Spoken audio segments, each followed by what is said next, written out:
घर बैठे मोबाइल से राशन कार्ड ई-KYC का स्टेटस ऑनलाइन चेक कर सकते हैं। होगा तभी फ्री राशन मिलेगा। हमारे देश के खाद्य सुरक्षा विभाग द्वारा राशन कार्ड ई-KYC करवाना अनिवार्य कर दिया गया है। ऐसे में जो लोग अपने राशन कार्ड की ई-KYC करवाना रह गए उन्हें जल्द से जल्द राशन कार्ड ई-KYC स्टेटस चेक करने की जरूरत है, ताकि आपको पुष्टि हो सके कि राशन कार्ड ई-KYC पूरी तरह हो गई है या फिर नहीं। हम राशन कार्ड ई-KYC करने के बाद भी कुछ तकनीकी खराबी के कारण प्रक्रिया अधूरी रह जाती है। ऐसे में राशन कार्ड की ई-KYC करना बहुत ही जरूरी है और इस तरह ई-KYC आपकी पूरी तरह हो गई है या नहीं इसका स्टेटस चेक करना बहुत ही जरूरी है, ताकि आप निश्चिंत हो सके। राशन कार्ड ई-KYC की स्टेटस चेक करने के लिए आपको कहीं जाने की आवश्यकता नहीं है। आप घर बैठे मोबाइल या लैपटॉप की मदद से राशन कार्ड ई-KYC का स्टेटस ऑनलाइन चेक कर सकते हैं।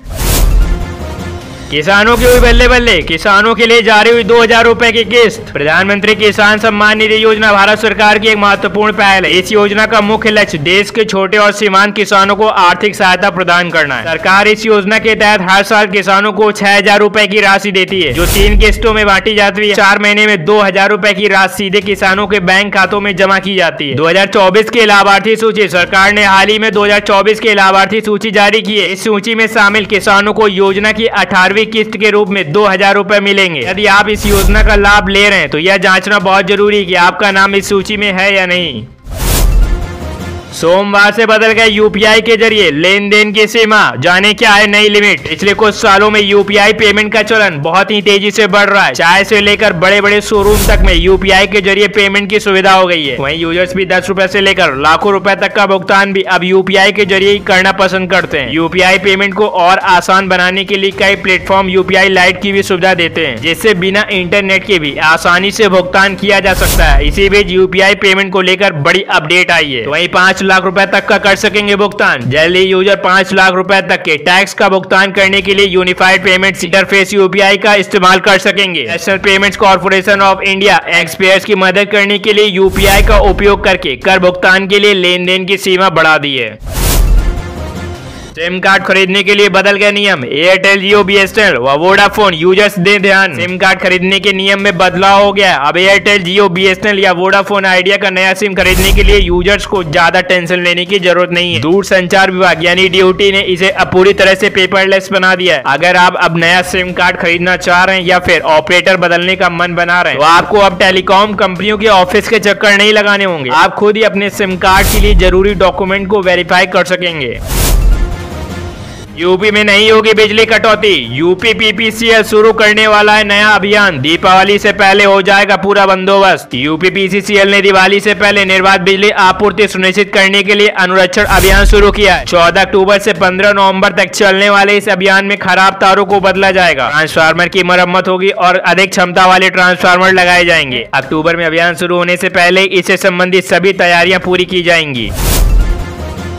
यूपी राजस्व विभाग के 11,000 से ज्यादा पदों पर जल्द होगी भर्तियां। सीएम योगी ने जारी किए निर्देश। प्रदेश के राजस्व विभाग में 11,000 से अधिक पद पर जल्द ही भरे जाने वाले। मुख्यमंत्री योगी आदित्यनाथ ने सभी रिक्त पदों को भरने के लिए नियुक्त प्रक्रिया शुरू करने के निर्देश दे दिए। इन पदों में 7,000 से अधिक लेखपाल, 1600 कनिष्ठ सहायक, 900 स्टेनो और 300 नायब तहसीलदार शामिल है। लगभग 1000 प्रशासनिक अधिकारियों के खाली पदों को भी पदोन्नति के माध्यम से भरा जाएगा। काशी से 7 घंटे 20 मिनट में देवघर पहुंचाएगी वंदे भारत। 8 कोच वाली एक्सप्रेस भरेगी रफ्तार। यूपी काशी से 7 घंटे 20 मिनट में देवघर पहुंचाएगी वंदे भारत। 8 कोच वाली एक्सप्रेस भरेगी रफ्तार। वाराणसी से देवघर के बीच चलने वाली वंदे भारत की शुरुआत 16 सितंबर से हो चुकी है। इस ट्रेन का किराया चेयर कार के लिए 1355 रुपए, एग्जीक्यूटिव क्लास के लिए 2415 रुपए है। ट्रेन में कुल 20 कोच होंगे, जिसमें 18 चेयर कार और 2 एग्जीक्यूटिव क्लास के होंगे। ट्रेन के वाराणसी से देवघर के बीच पंडित दीनदयाल उपाध्याय जंक्शन का सासाराम जंक्शन, गया जंक्शन, नवादा क्यूल जंक्शन और जसरेडी जंक्शन पर रुकेगी। यूपी मौसम विभाग का लेटेस्ट पूर्वानुमान। 18 सितंबर को इन 34 जिलों में भारी बारिश का अलर्ट। एमडी मौसम विभाग ने हल्की मध्य और जोरदार बारिश का अलर्ट जारी किया है, जिसके अनुसार 16, 17, 18 और 19 सितंबर को मौसम में परिवर्तन आएगा। 17 सितंबर को कानपुर, उन्नाव, रायबरेली, प्रतापगढ़ सहित 21 जिलों में बारिश की संभावना है। 18 सितंबर को कानपुर, कन्नौज, फर्रुखाबाद, कानपुर देहात, उन्नाव, कानपुर नगर सहित 34 जिलों में भारी बारिश का अलर्ट जारी किया गया है। जबकि 19 सितंबर को इटावा, झांसी, औरैया सहित 13 जिलों में हल्की बारिश हो सकती है। इस दौरान बादल गरजने की संभावना है। आकाशीय बिजली भी गिर सकती है। सीएससी कानपुर के कृषि मौसम वैज्ञानिक डॉक्टर एसएन सुनील पांडे ने यह जानकारी दी है। अयोध्या में हड़पी जा रही है मांझी जात के किसानों की जमीन। समाजवादी पार्टी ने लोढ़ा समूह पर साधा निशाना। समाजवादी पार्टी सपा ने लोढ़ा समूह पर अयोध्या में सबसे बड़ी पिछली मांझी जात के किसानों की जमीन हड़पने का आरोप लगाते हुए रविवार को कहा है कि इस समूह के लोग किसानों के साथ गुंडागर्दी कर रहे हैं। हालांकि समूह ने इस आरोप को गलत करार दिया है। इसी बीच अयोध्या कोतवाली थाना क्षेत्र के तुरवा मांझा गाँव में लोढ़ा समूह द्वारा अपनी जमीन पर कब्जा करने का विरोध कर रहे 5 किसानों को पुलिस ने गिरफ्तार कर लिया। सपा मीडिया सेल ने एक्स पर पोस्ट किया। उत्तर प्रदेश के अयोध्या में मुख्यमंत्री योगी आदित्यनाथ के इशारे साझेदारी संरक्षण निर्देशन में जबरन बड़े बड़े उद्योगपति दलित पिछड़े वर्ग के किसानों की जमीनें कब्जा कर रहे हैं। राम मंदिर फैसला आने के बाद से अयोध्या प्रॉपर्टी भू संपत्ति का हॉट स्पॉट बन गया और बहती सरयू में सभी भाजपाई मुख्यमंत्री योगी आदित्यनाथ बड़े बड़े उद्योगपति हाथ धोना नहाना जमीन कब्जाना चाहते हैं। टूरिस्ट हब बना उत्तर प्रदेश। सिर्फ 6 माह में घूमने के लिए आए 33 करोड़ लोग। पर्यटन विभाग ने जारी किया आंकड़ा। उत्तर प्रदेश में पर्यटन तेजी से बढ़ रहा है। इस वर्ष के पहले 6 महीनों में लगभग 33 करोड़ पर्यटक आए, जिसमें अयोध्या ने प्रमुख स्थान बनाया। अयोध्या में 11 करोड़, वाराणसी में 4.61 करोड़ और आगरा में 7 करोड़ 68 लाख पर्यटक घूमने के लिए आए। ज्ञानवापी मस्जिद नहीं, भगवान शिव का मंदिर है। सीएम योगी के बयान पर मचा सियासी संग्राम। उत्तर प्रदेश के मुख्यमंत्री योगी आदित्यनाथ ने शनिवार को वाराणसी की ज्ञानवापी मस्जिद को मुस्लिम पूजा स्थल कहे जाने पर आपत्ति व्यक्त की और कहा कि यह मस्जिद नहीं भगवान शिव का मंदिर है। यूपी के गोरखपुर में एक कार्यक्रम में एक सभा को संबोधित करते हुए मुख्यमंत्री ने कहा, दुर्भाग्य से लोग इसे ज्ञानवापी को मस्जिद कहते हैं, लेकिन यह वास्तव में स्वयं विश्वनाथ भगवान शिव है। योगी आदित्यनाथ ने आगे कहा कि साइट पर आने वाले भक्तों को इस बात का अफसोस है कि इसकी असली पहचान या नाम पर यह भ्रम न केवल साइट पर पूजा प्रार्थना करने के रास्ते में बल्कि राष्ट्रीय एकता और अखंडता के लिए सबसे बड़ी बाधा है।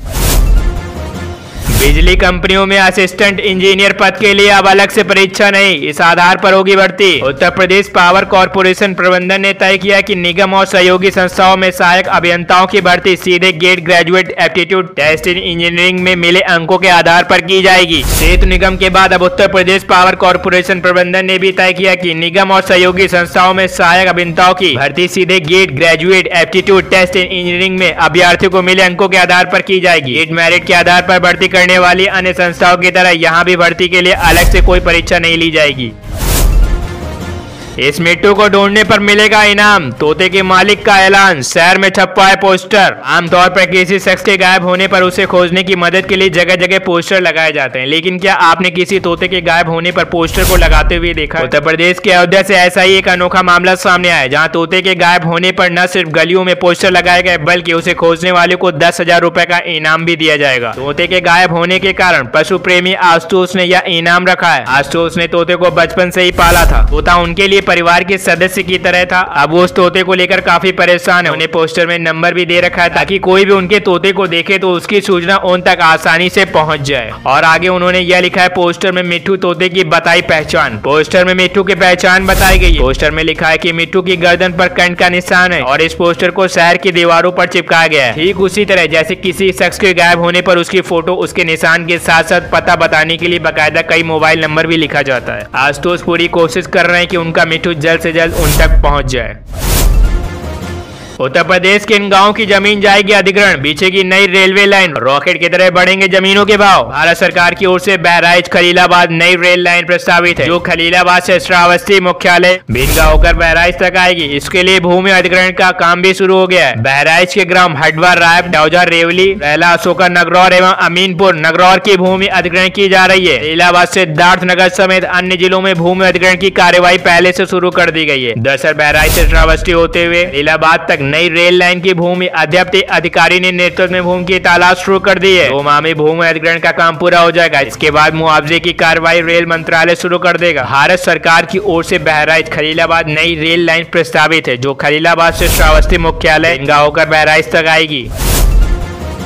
यूपी ग्राहकों को 31 अक्टूबर से मिलने जा रही है बड़ी सुविधा। यूपीआई लाइट में राशि रखने की अधिकतम सीमा 2,000 रुपए। इसका मतलब है कि ग्राहक एक बार में 2,000 रुपए का ही ऑटो टॉप कर सकते हैं। भारतीय राष्ट्रीय भुगतान निगम NCPI जल्दी यूपीआई लाइट के ग्राहकों के लिए ऑटो टॉप सुविधा शुरू करने जा रहा है। इसके जरिए यूजर्स को अपने बैंक खाते से बार बार यूपीआई लाइट में रकम जमा करने की जरूरत नहीं होगी। रकम स्वतः ही यूपीआई वॉलेट में जमा हो जाएगी। नई सुविधा 31 अक्टूबर से शुरू हो जाएगी। NPCI ने हाल ही में संबंध में सर्कुलर जारी किया है। इसके मुताबिक ग्राहक अपने यूपीआई लाइट खाते में अपनी पसंद की राशि फिर से जमा करने के लिए ऑटो टॉप अप विकल्प का इस्तेमाल कर सकेंगे। ग्राहक किसी भी समय इस सुविधा को बंद भी कर सकते हैं।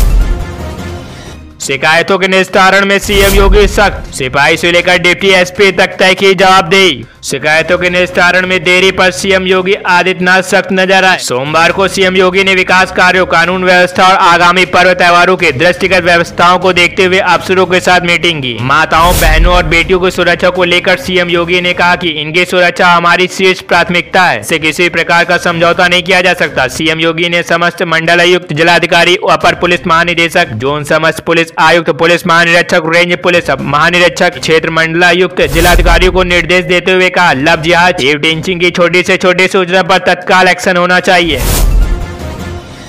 सुल्तानपुर एनकाउंटर में मारे गए मंगेश के परिजनों ने अखिलेश यादव से मिलकर बताया सारा घटनाक्रम। सपा प्रमुख ने कही ये बात। सुल्तानपुर में पुलिस एनकाउंटर में मारे गए मंगेश यादव के परिजनों ने शुक्रवार को समाजवादी पार्टी के राष्ट्रीय अध्यक्ष और पूर्व मुख्यमंत्री अखिलेश यादव से मुलाकात की। जौनपुर के गांव अग्रौरा, थाना बक्सा से आए मंगेश यादव के पिता राकेश यादव, मां शीला देवी और बहन प्रिंसी यादव ने अखिलेश यादव को पूरे घटनाक्रम की जानकारी दी। अखिलेश यादव ने पीड़ित परिवारजनों को भरोसा दिया कि उनके बेटे की पुलिस द्वारा हत्या की जाने की निष्पक्ष जांच कराई जाएगी।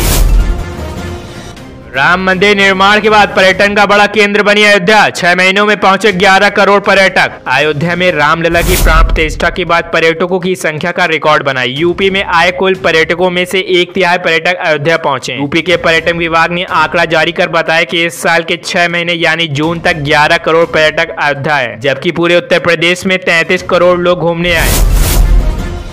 प्रयागराज खतरे के निशान को कभी भी पार कर सकती गंगा और यमुना। जिला प्रशासन ने जारी किया अलर्ट। गंगा और यमुना का जलस्तर शुक्रवार से अचानक बढ़ना शुरू हुआ तो शनिवार तक मुसीबत बन गया। 2 दिनों में गंगा का जलस्तर 4.51 मीटर तक पहुंच गया। गंगा का पानी संगम क्षेत्र में बांध के नीचे तक आ गया। इसे देखने के लिए देर रात तक लोगों की भीड़ लगी रही। रविवार को भी जलस्तर में वृद्धि जारी रही। गंगा और यमुना का जलस्तर खतरे के निशान के करीब पहुंच गया। तटवर्ती कई मोहल्ले जलमग्न हो गए। कई परिवारों को राहत शिविरों में शिफ्ट किया गया है।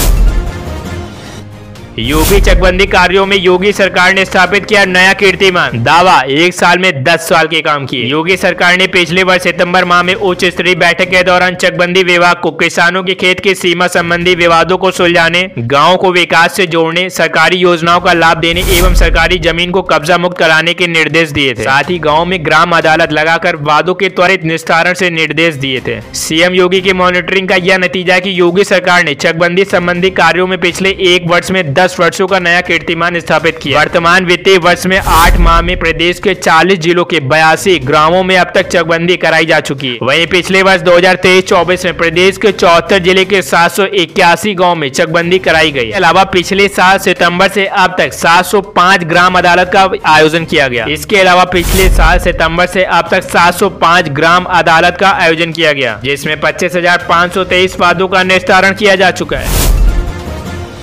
लगातार बारिश से यूपी के 20 जिले बाढ़ की चपेट में। वाराणसी में नमो घाट डूबा, छतों पर हो रहा अंतिम संस्कार। यूपी के कई जिले एक साथ बाढ़ की चपेट में आ गए। नेपाल की पहाड़ियों पर हुई बारिश का असर बहराइच, गोंडा, श्रावस्ती और बाराबंकी समेत कई जिलों पर पड़ रहा है।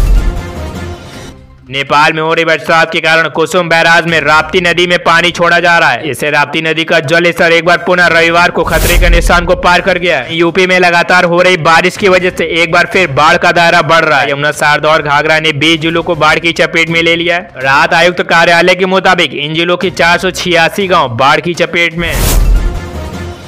सीएम योगी ने मंत्रियों को सौंपी जिले की जिम्मेदारी, कहा गुजारनी होगी रात। उत्तर प्रदेश के मुख्यमंत्री योगी आदित्यनाथ ने विधानसभा उपचुनाव की तैयारियों को देखते हुए अपने मंत्रियों को नए सिरे से जिलों की जिम्मेदारी सौंपी है। 76 में से 73 जिले के मंत्रियों के प्रभार बदल दिए गए। मुख्यमंत्री और उप मुख्यमंत्री के पास 25-25 जिलों की समीक्षा की जिम्मेदारी रहेगी। प्रभारी मंत्री हर माह अपने प्रभार वाले जिलों का दौरा करेंगे, वहाँ रात्रि विश्राम भी करेंगे।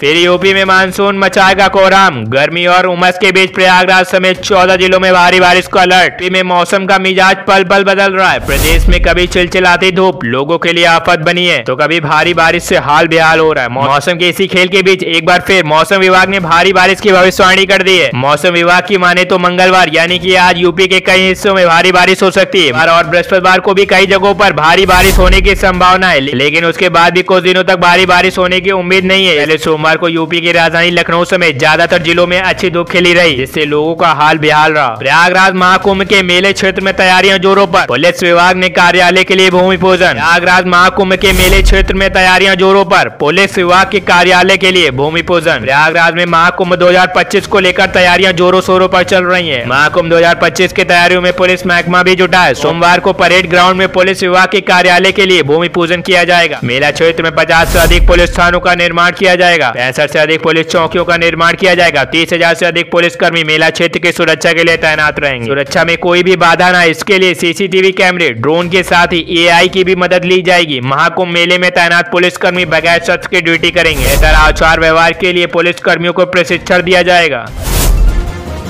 लखनऊ में दिन दहाड़े 6वीं कक्षा की छात्र को किडनैप करने की कोशिश, लाल मिर्च का पाउडर बना हथियार। उत्तर प्रदेश की राजधानी लखनऊ की बहादुर बेटी ने उसके अपहरण करने के इरादे से आए बदमाशों के सामने बड़े हौसले से सामने करते हुए उनको विफल कर दिया। लखनऊ के बीकेटी थाना क्षेत्र स्थित आउटर रिंग रोड की बताई जा रही, जहाँ पर बीते शनिवार को कक्षा 6 में पढ़ने वाली छात्रा का कार में आए बदमाशों ने अपहरण करने की कोशिश की, लेकिन छात्रा की लगातार उनकी हर कोशिश को नाकाम कर दिया। आखिर अपनी सारी कोशिशों को फेल होते हुए देख बदमाशों ने लड़की की आंखों में मिर्च का पाउडर डालकर फरार हो गए।